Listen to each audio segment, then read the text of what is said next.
Hello students, welcome to our channel Vision Guru. So ఇవాళ మనం 10th class new Hindi text బుక్లోని గద్యఖండ్కి సంబంధించినటువంటి లెసన్ అబ్ కహా దూసరే కే దుఃఖ్ సే దుఖీ హోనే వాలే ఈ లెసన్కి సంబంధించిన క్వశ్చన్ అండ్ ఆన్సర్స్ అనేవి డిస్కస్ చేద్దాము. సో లెసన్ ఎక్స్ప్లెనేషన్ వీడియోస్ అన్ని లెసన్స్ కూడా నేను ఆల్రెడీ పోస్ట్ చేసేస్తున్నానండి. ఎవరైనా చూడని వాళ్ళు ఫస్ట్ టైం విజిట్ చేస్తుంటే మీరు ప్లేలిస్ట్ చెక్ చేయొచ్చు. ఈరోజు అయితే మనం ఈ లెసన్కి సంబంధించి అబ్ కహా దూసరే కే దుఃఖ్ సే దుఖీ హోనే వాలే అంటే ఇతరుల కష్టాలని చూసి బాధపడే వాళ్ళు ఇప్పుడు ఎవరున్నారు, ఎక్కడున్నారు, సో దానికి సంబంధించినటువంటి క్వశ్చన్ అండ్ ఆన్సర్స్ చూద్దాం మనమైతే. సో ఫస్ట్ క్వశ్చన్ చూసినట్లయితే, బడే బడే బిల్డర్ సముద్రకో పీछे క్యూ ధకేల్ రహే థే. ఇక్కడ ఏమడిగారు, సో పెద్ద పెద్ద బిల్డర్లందరూ కూడా సముద్రాన్ని ఎందుకు వెనక్కి నెడుతూ ఉన్నారు. బడే బడే బిల్డర్ సముద్రకో పీछे ధకేల్ కర్ ఉస్కి జమీన్ కో హత్యా రహే థే. అయితే బిల్డర్స్ అంతా కూడా సముద్రాన్ని వెనక్కి ఎందుకు తోసేస్తున్నారు అంటే ఆ భూమిని ఆక్యుపై చేసుకోవడానికి నెమ్మదిగా సముద్రాన్ని వెనక్కి నడుతూ భూమిని వాళ్ళు లాక్కుంటూ ఉన్నారు. లేఖక్ కా ఘర్ కిస్ షహర్ మే థా. అయితే ఇక్కడ మన రచయిత ఇల్లు ఏ నగరంలో ఉంది, ఏ సిటీలో ఉంది. లేఖక్ కా ఘర్ గ్వాలియర్ షహర్ మే థా. ఎక్కడ? గ్వాలియర్లో ఉందట. జీవన్ కైసే ఘరో మే సిమట్నే లగా హై. జీవితం ఎలాంటి ఇళ్ళకి మాత్రమే పరిమితం అయిపోయింది అని అడుగుతున్నారు. ఆజ్కల్ జీవన్ ఛోటే ఛోటే డిబ్బోన్ జైసే ఘరో మే సిమట్నే లగా హై. ఈ రోజుల్లో మనం చూసుకున్నట్లయితే ప్రస్తుత పరిస్థితుల్లో సో జీవితం అనేది చిన్న చిన్న చిన్న అగ్గిపెట్టె లాంటి ఇళ్లల్లో బ్రతుకుతున్నారనమాట. అంటే చిన్న చిన్న పెట్టెల్లాంటి చిన్న చిన్న ఇళ్లల్లో పరిమితం అయిపోతూ ఉన్నారు. కబూతర్ పరేషానీ మే ఇధర్ ఉధర్ క్యూ ఫడ్ఫడా రహా థా. ఇక్కడేం అడిగారు, కబూతర్ అంటే ఏంటి, పీజియోన్ అనమాట, పావురం. అయితే పావురాలు ఎందుకు దుఃఖంతో అక్కడ అల్లాడుతూ ఉన్నాయి. బిల్లీ और लेखक की माँ की वजह से कबूतर के अंडे नीचे गिरकर टूट गए, इसलिए कबूतर परेशानी में इधर उधर फड़फड़ा रहे थे. అయితే పిల్లి వల్ల అలాగే మన రచయిత యొక్క తల్లి వల్ల అక్కడ ఏమవుతుంది, ఆ పావురాలు గుడ్లు పెట్టుకొని ఉంటాయి కదా, ఆ నెస్ట్ కింద పడిపోయి గుడ్లు పగిలిపోతాయి అనమాట ఆ నెస్ట్ నుంచి. సో దానికోసం అని చెప్పేసి అక్కడ తన గుడ్లు లేవు అని చూసుకొని ఆ పావురాలు అక్కడ బాధపడుతూ అల్లాడుతూ అక్కడే తిరుగుతూ ఉన్నాయన్నమాట. అరబ్ మే లష్కర్ కో నూహ్ కే నామ్ సే క్యూ యాద్ కర్తే హై. సో అరబ్లో నూహ్ పేరుతో లష్కర్ని ఎందుకు గుర్తు చేసుకుంటారు. कुरान में या बाइबिल में नूह के नाम से पैगंबर था जो भगवान का संदेश सुनाता था. उनका असली नाम लश्कर था. नूह का अर्थ है उम्र भर रोने वाला. एक बार नूह के रास्ते में एक घायल कुत्ता आया था. नूह ने उसे बुरी तरह से डांटा और कुत्ते ने उनका धिक्कार किया. कुत्ते की धिक्कार सुनकर लश्कर ने बहुत देर तक रोते रहे. इसलिए अरब में लश्कर को नूह नाम से याद करते हैं. ఖురాన్లో అదేవిధంగా బైబిల్లో కూడా నూహ్ అనేటువంటి ఒక ప్రవక్త గురించి చెప్తారనమాట. సో ఆ ప్రవక్త ఏం చేస్తారంటే దేవుడి యొక్క సందేశాన్ని అందరికీ అందించేవారు. అయితే ఆయన పేరేంటి, లష్కర్. నూహ్ అంటే మీనింగ్ ఏంటి అంటే జీవితాంతం కూడా బాధపడేవాడు, ఏడుస్తూ ఉండేవాడు అని అనమాట. అంటే ఒకసారి ఏమవుతుందంటే ఒక గాయపడినటువంటి కుక్క నూహ్ మార్గమధ్యంలో వస్తుంది. అప్పుడు నూహ్ ఏం చేస్తాడు, దాన్ని బాగా తిడతాడనమాట. అప్పుడు ఆ కుక్క అతన్ని శపిస్తుంది.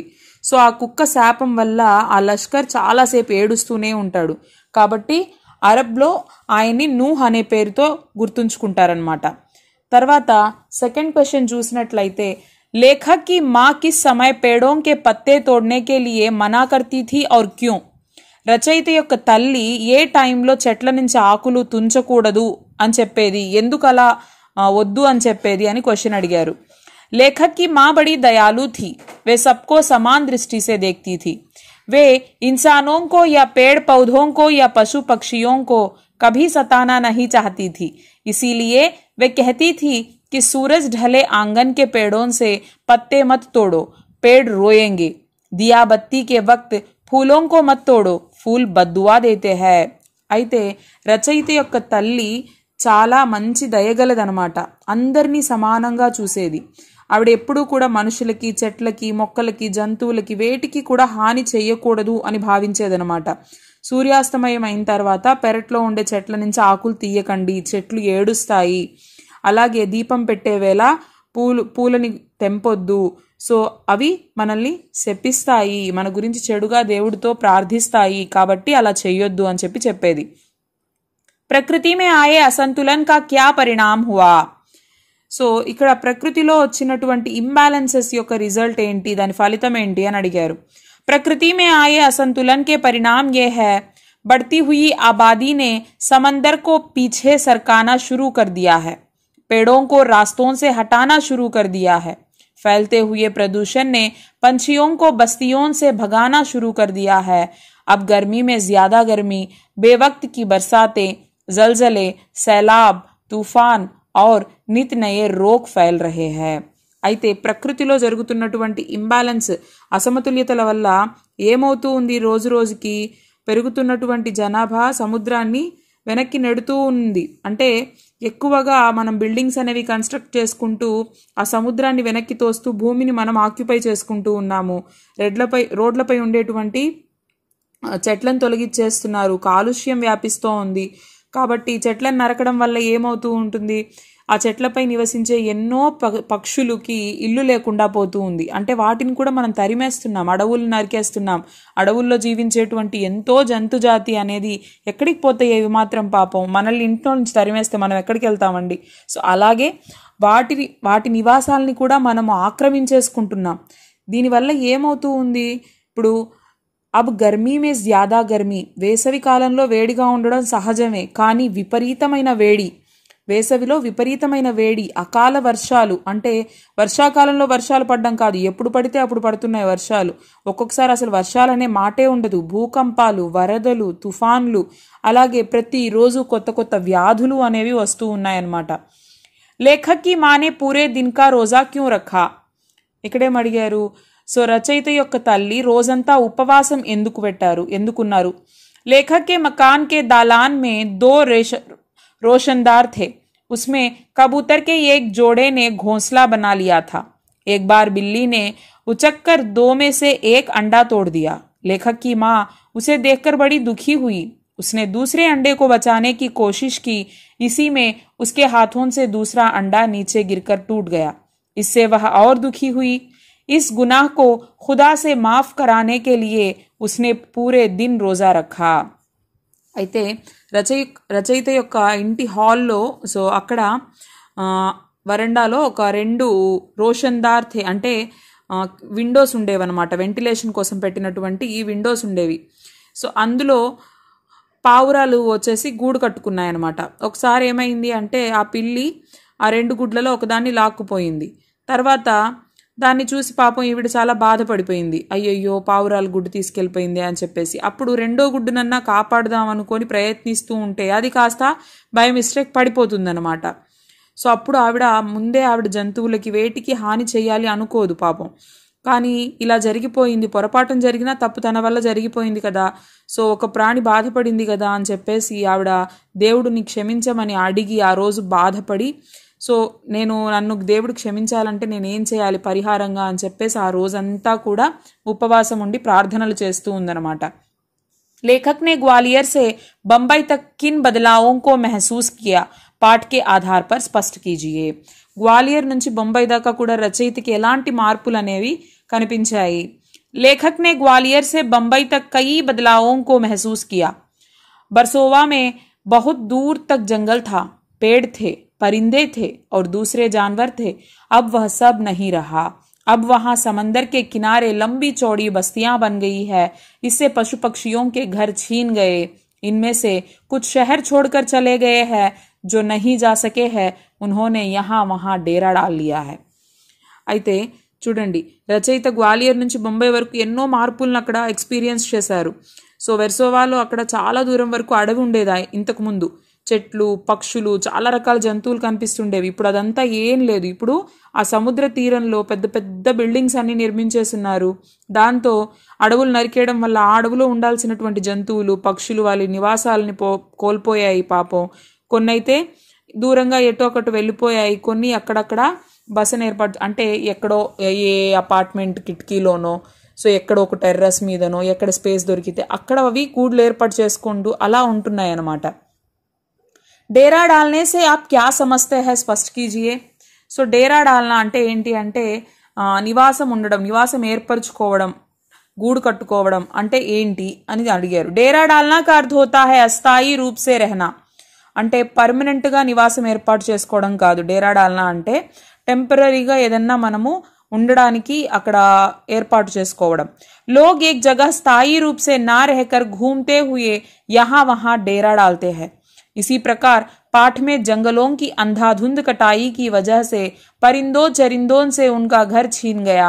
इनमें से कुछ शहर छोड़कर चले गए हैं, जो नहीं जा सके हैं. उन्होंने यहाँ वहाँ डेरा डाल लिया है. अर्थात उन्होंने यहाँ वहाँ घोंसले बना लिए. అయితే మనం చూస్తూ ఉంటాం చిన్న చిన్న వ్యాపారాలు చేసుకునే వాళ్ళు లేకపోతే అలాంటి వాళ్ళంతా కూడా ఏం చేస్తారంటే ఒక చోట వాళ్ళు శాశ్వతంగా ఇల్లు కట్టుకోరనమాట. వాళ్ళేం టెంపరీగా టెంట్స్ లాంటివి వేసుకొని మళ్ళీ వేరే ఊరికి వెళ్ళిపోతూ సంచరిస్తూ ఉంటారనమాట. అక్కడక్కడ వాళ్ళు స్టే చేస్తూ ఉంటారు. సో అదేవిధంగా మన లెసన్లో అడవుల్ని నరికేయడం వల్ల సో పక్షులు జంతువులు ఇవన్నీ కూడా వాటి ఇంటిని కోల్పోయినట్టే కదా. కాబట్టి అవి ఊరు వదిలేసి ఎక్కడికో వెళ్ళిపోయి అక్కడక్కడ గూళ్ళు కట్టుకొని స్టే చేస్తూ ఉన్నాయన్నమాట. शेख अयास के पिता अपने बाजू पर काला च्योंटा रेंगता देख भोजन छोड़कर क्यों उठ खड़े हुए. షేక్ అయాస్ తండ్రి భోజనం వదిలేసి తన చేతిపై పాకుతున్నటువంటి ఒక చిన్న పురుగు ఒక కీటకాన్ని చూసి ఎందుకు భోజనం వదిలేసి వెళ్ళిపోయారు. शेख अयास के पिता अपने बाजू पर काला च्योंटा रेंगता देख भोजन छोड़कर तुरंत उठ खड़े हुए. वे उस चोंटे को कुएं पर उसके घर के पास छोड़ने के लिए गए, क्योंकि उन्होंने उस चोंटे को घर से बेघर कर दिया था. अतः बिना समय गंवाए वे उस चोंटे को उसके घर अर्थात कुएं पर छोड़ आते हैं. అయితే షేక్ అయాస్ తండ్రి ఎందుకు భోజనం వదిలేశారంటే ఆయన భోజనానికి కూర్చున్నప్పుడు చూశారనమాట. ఆయన చేతి మీద ఒక నల్లటి చిన్న కీటకం ఏదో ఒక పురుగు ఏదో పాకడం చూశారు. ఆయన వెంటనే లేచి నిలబడి అన్నం వదిలేసి భోజనాన్ని వదిలేసి బయటికి బావి దగ్గరికి వెళ్ళారు. ఎందుకంటే బహుశా బావి దగ్గర కాళ్ళు చేతులు కడుక్కునేటప్పుడు ఆ పురుగు బై మిస్టేక్ ఈయన దాని ఇంటి నుంచి దాన్ని వేరు చేసేశారు. ఈయన చేతి మీదకి అది వచ్చేసింది అనమాట. కాబట్టి దాని ఇంటికి చేరవేయాలి అని చెప్పేసి అలా ఒక పురుగుని నిరాశ్రులను చేయకూడదు అని చెప్పేసి దాన్ని తీసుకెళ్ళి టైం వేస్ట్ చేయకుండా ఫస్ట్ దాన్ని అక్కడ వదిలేసేస్తారనమాట. बढ़ती हुई आबादी का पर्यावरण पर क्या प्रभाव पड़ा. పెరుగుతున్నటువంటి జనాభా ఆ పర్యావరణంపై ఎలాంటి ప్రభావాన్ని చూపిస్తోంది. कुदरत ने धरती में सभी प्राणियों को बराबर हिस्सा दिया, लेकिन मनुष्य का भूख कम नहीं होती. पहाड़ वन नदी समंदर इन सब को खाने पर भी इनका भूख मरता नहीं. समंदर को पीछे धकेल दिया, पेड़ों को हटाया, मेगा टाउनशिप के नाम पर हरियाली को नाश किया, प्रदूषण फैलाया, प्रकृति का समतुल्यता को तोड़ा, पशु पक्षी का विकास को भी अपना बस्ती बनाया. इंडस्ट्रीज की स्थापना से पानी हवा धरती सबको प्रदूषण कर दिया. धरती को खोद के धरती के अंदर भी निभाया निवास बनाया. इससे गर्मी बढ़ गई, बेवक्त बरसात, भूकंप, तूफान, रोज नए नए रोग, यह सब प्रकृति की असंतुलन का परिणाम है. अगर प्रकृति की सहन सीमा पर पार करे तो मनुष्य का जीवन प्रश्नार्थक बन जाएगी. इसलिए बढ़ती हुई आबादी का नियंत्रण करना सख्त आवश्यक है. అయితే ప్రకృతి భూమిపై ఉన్నటువంటి అన్ని జీవులకి సమానమైన వాటా ఇచ్చింది. అంటే ప్రకృతి పైన మనిషికి ఎంత అధికారం ఉందో ప్రతి జీవికి అంతే అధికారం ఉంది. కానీ మనిషికి మాత్రం అత్యాశ చావదు, ఆకలి చావదు. ఎందుకంటే పర్వతాలు అడవులు నదులు సముద్రాలు వీటన్నింటినీ మనం వాడుకుంటున్నాం. అయినా కూడా మనకి తృప్తి లేదు. సముద్రాన్ని మనం వెనక్కి తోస్తూ ఉన్నాం, చెట్లని కొట్టేస్తూ ఉన్నాం, మెగా టౌన్షిప్ల పేరుతో పచ్చదనాన్ని నాశనం చేసేస్తున్నాం, కాలుష్యం పెంచేస్తున్నాము. అంటే చూడండి, ప్రకృతి బ్యాలెన్స్గా ఉన్నంతసేపే మనం ప్రశాంతంగా ఉండగలము. మనం ఏం చేస్తున్నాం, జంతువులకి పక్షులకి అభివృద్ధి అనే పేరుతో వాటి నివాసాలని లాగేసుకుంటున్నాం. పరిశ్రమల స్థాపన పేరుతో మనం భూమిని నాశనం చేస్తున్నాము. అవునా? సో గాలి నీరు భూమి అన్నీ కలుషితమైపోతూ ఉన్నాయి. భూమిని తవ్వి లోపల కూడా నివాసాలు నిర్మించుకుంటున్నాం. సో దీంతో ఏమవుతుంది, వేడి పెరిగిపోతుంది, అకాల వర్షాలు పడతాయి, భూకంపాలు వస్తున్నాయి, తుఫాన్లు సునామీలు, రోజుకో రకమైనటువంటి కొత్త కొత్త రోగాలు. ఇవన్నీ దేని వల్ల వస్తున్నాయి? ప్రకృతి అసమతుల్య వల్లే వస్తున్నాయి. పర్యావరణాన్ని మనము అలా ఇంబ్యాలెన్స్ చేసేస్తున్నాము, బ్యాలెన్స్డ్గా ఉంచట్లేదు. సో కాబట్టి ఒక్కసారి ఆ ప్రకృతి దాని సహనాన్ని మర్చిపోయిందనుకోండి, మనిషి జీవితం ప్రశ్నార్థకంగా తయారవుతుంది. కాబట్టి జనాభా సంఖ్య ఖచ్చితంగా మనము నియంత్రించుకోవాలి, ఎంతో అవసరం కూడా. లేఖక్ కి పత్ని కో ఖిడ్కీ మే జాలీ క్యూ లగ్వానీ పడి. చూడండి, రచయిత యొక్క భార్యకి విండోలో ఆ మెష్ని ఎందుకు ఇన్స్టాల్ చేయాల్సి వచ్చింది? लेखक के घर के मचान में कबूतर के एक जोड़े ने घोंसला बना लिया था। उनके बच्चे अभी छोटे थे। उनके खिलाने पिलाने की जिम्मेदारी अभी बड़े कबूतरों की थी। वे दिन में कई बार आते जाते थे। इससे बहुत परेशानी होती थी। वे कभी किसी चीज को गिराकर तोड़ देते थे। इस रोज रोज की परेशानी से तंग आकर लेखक की पत्नी ने मचान में जाली लगवा दी और खिड़की को भी बंद कर दिया। అయితే చూడండి, రచయిత యొక్క భార్య ఎందుకు అలాగా మెష్ ఏర్పాటు చేసేసింది అని అంటే, సో ఒక పావురాల జంట రోజు అవి వాళ్ళ ఇంట్లో ఒక చిన్న గూడు కట్టుకున్నాయి అన్నమాట. సో చిన్న చిన్న పిల్లలు, ఆ పావురం పిల్లలు, సో అవి ఎగిరి వాటికి ఆహారాన్ని అవే తీసుకున్నంత కాలము ఏం చేయాలి, ఈ పెద్ద పావురాలే బాధ్యత తీసుకొని ఫుడ్ తీసుకొచ్చి పెట్టేసి వెళ్తూ ఉంటాయి. అలా అవి లోపలికి వచ్చి వెళ్ళడంలో ఏమవుతుంది, అవి పక్షులు కదా, వాటికి ఏం తెలుస్తుంది, సో అవి ఎగరడంలో వచ్చి కూర్చోవడంలో ఏదో ఒక వస్తువుని కింద పడేసి పగలగొడుతూ ఉండేవన్నమాట. సో రోజు ఏంటి తలనొప్పి అని చెప్పేసి ఆవిడ ఏం చేసింది, అక్కడ ఒక మెష్ ఏర్పాటు చేసేసి విండో క్లోజ్ చేయించేసింది అవి లోపలికి రాకుండా. సముద్ర కే గుస్సే కి క్యా వజహ థీ, ఉస్నే అప్నా గుస్సా कैसे నికాలా. సముద్రపు కోపానికి కారణం ఏంటి, తన కోపాన్ని ఎలా తీసుకునింది. बड़े बड़े बिल्डर समुद्र को पीछे धकेलकर उसकी जमीन को हथिया रहे थे। समुद्र लगातार सिमटता जा रहा था। इससे समुद्र को बहुत गुस्सा आया। जो जितना बड़ा होता है उसे उतना ही कम गुस्सा आता है, परंतु आता है तो रोकना बहुत मुश्किल हो जाता है।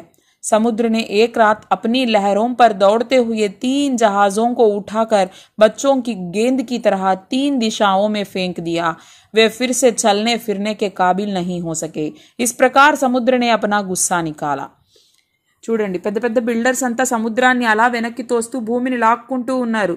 సరే ఏదో తీసుకుంటున్నారులే అని సముద్రం కూడా తగ్గుతూ తగ్గుతూ కుంచుకుపోతూ వెనక్కి తగ్గుతూ వచ్చింది. ఎంతసేపని పేషియన్స్గా ఉంటారు ఎవరైనా? మహాసముద్రానికి కూడా కోపం వచ్చింది. ఎంత పెద్దవారు అయితే అంత కోపం తక్కువ వస్తుంది, కానీ ఒకసారి వచ్చిందంటే దాన్ని ఆపడం చాలా కష్టం. సో ఒకానొక సమయంలో ఒక రాత్రి సముద్రానికి ఓపిక నశించింది.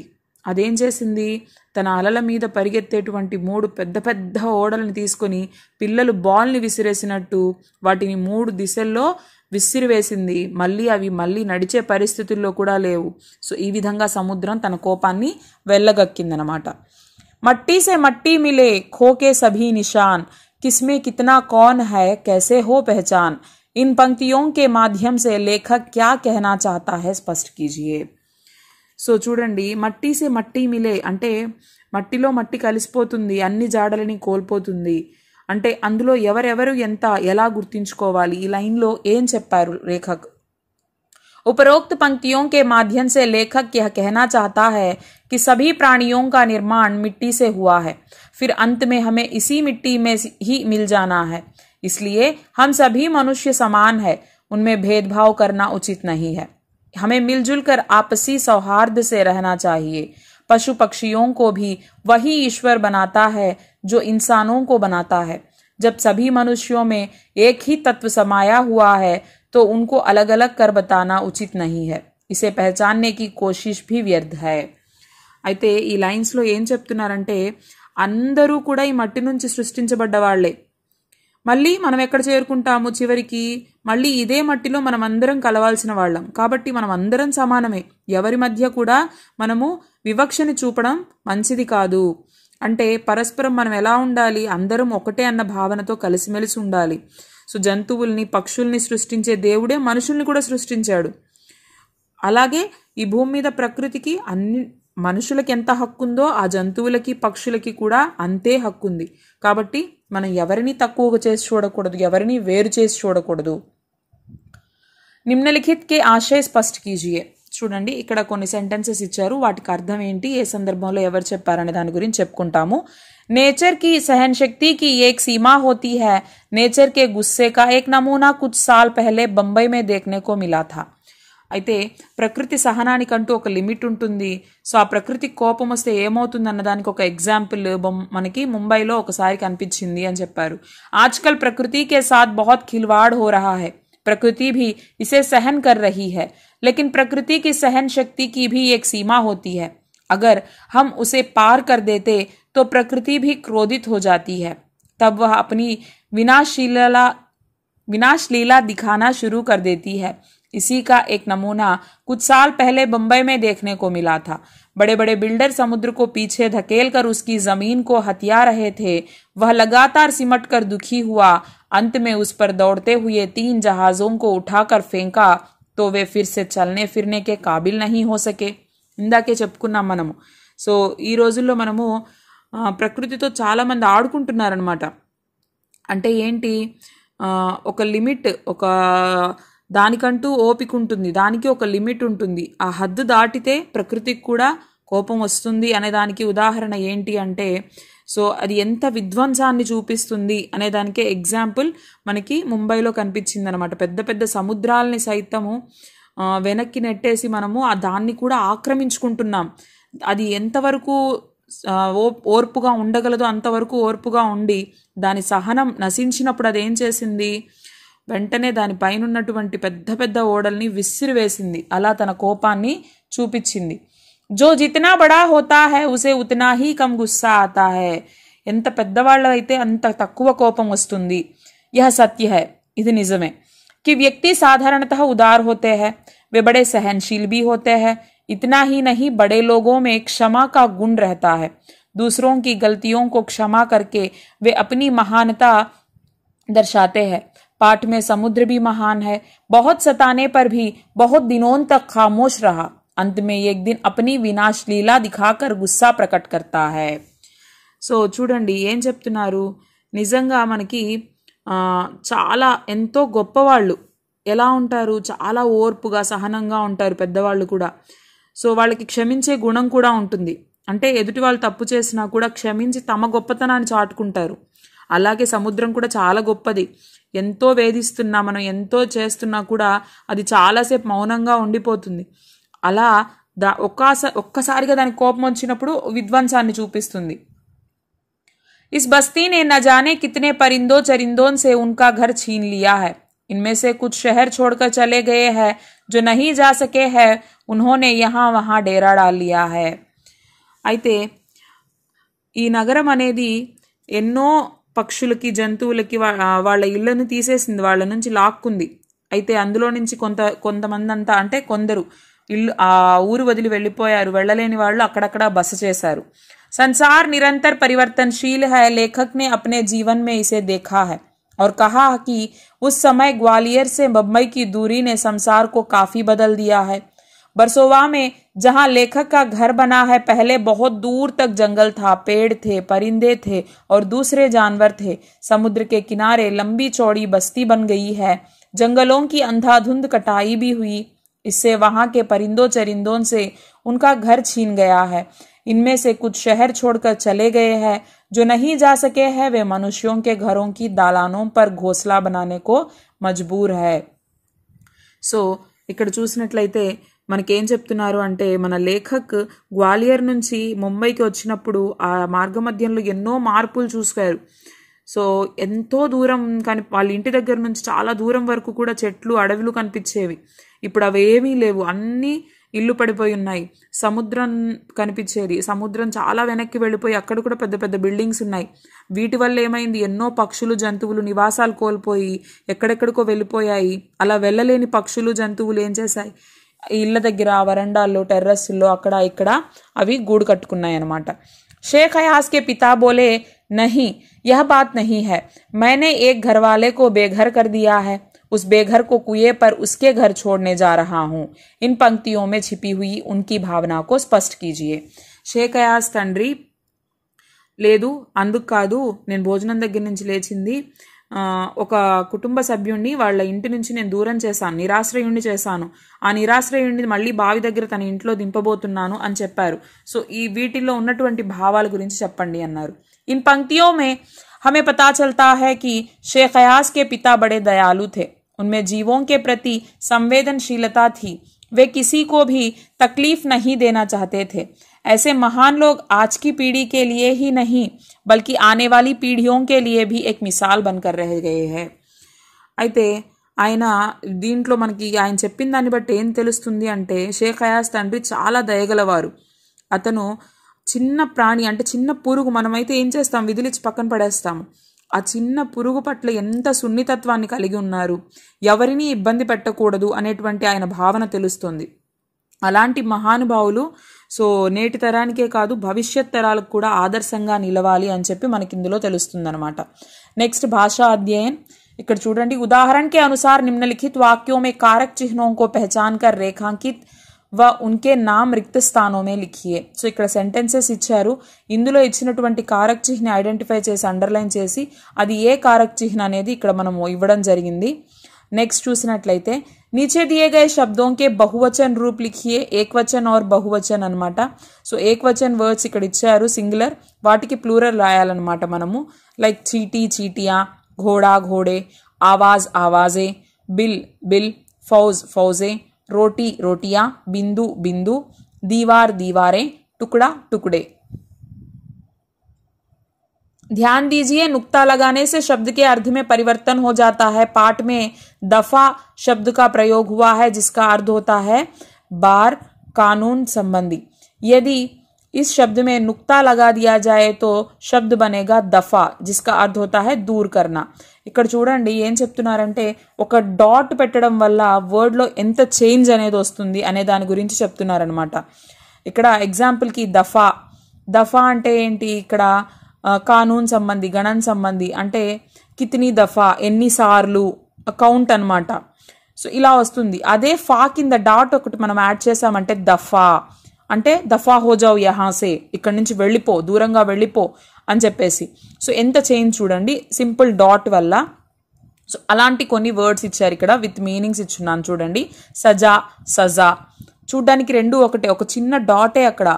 ఏక్ నుక్తా, నుక్తా అంటే బింది, ఒక చుక్క, సో ఒక డాట్.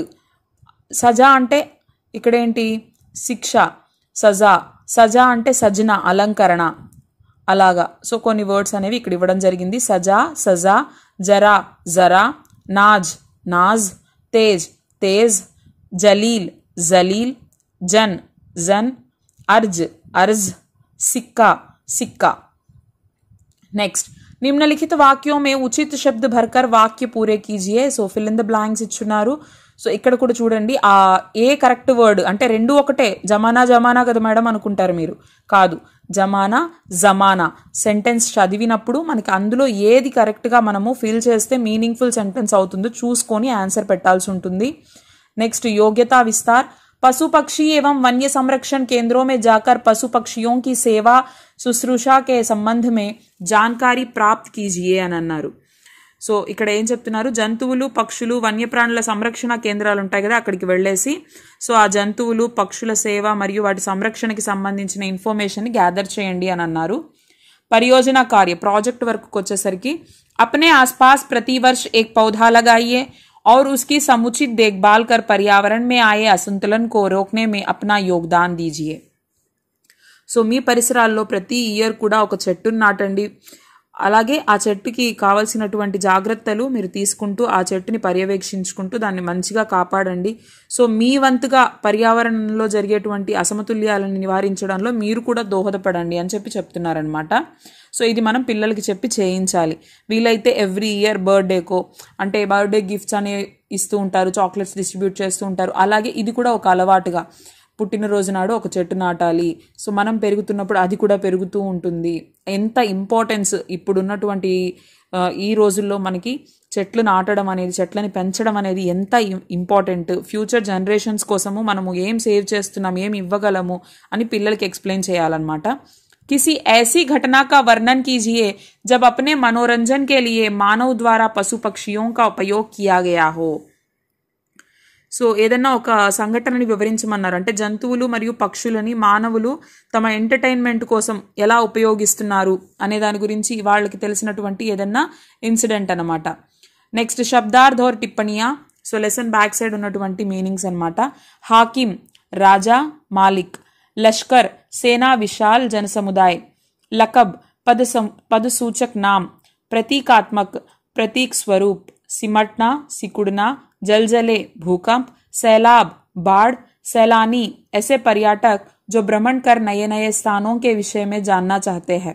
अजीज, प्रिय, प्यारा, मजार, दरगाह, कब्र, गुंबद, मंदिर, मस्जिद और गुरुद्वारे आदि के ऊपर बनी गोल छत जिसमें आवाज गूंजती है। अज़ां, नमाज के समय की सूचना जो मस्जिद की छत या दूसरी ऊंची जगह पर खड़े होकर दी जाती है। डेरा, అస్థాయి పడావ్. సో ఇవి మీనింగ్స్ అనమాట. ఐ హోప్ మీ అందరికీ అర్థమైంది అనుకుంటున్నాను.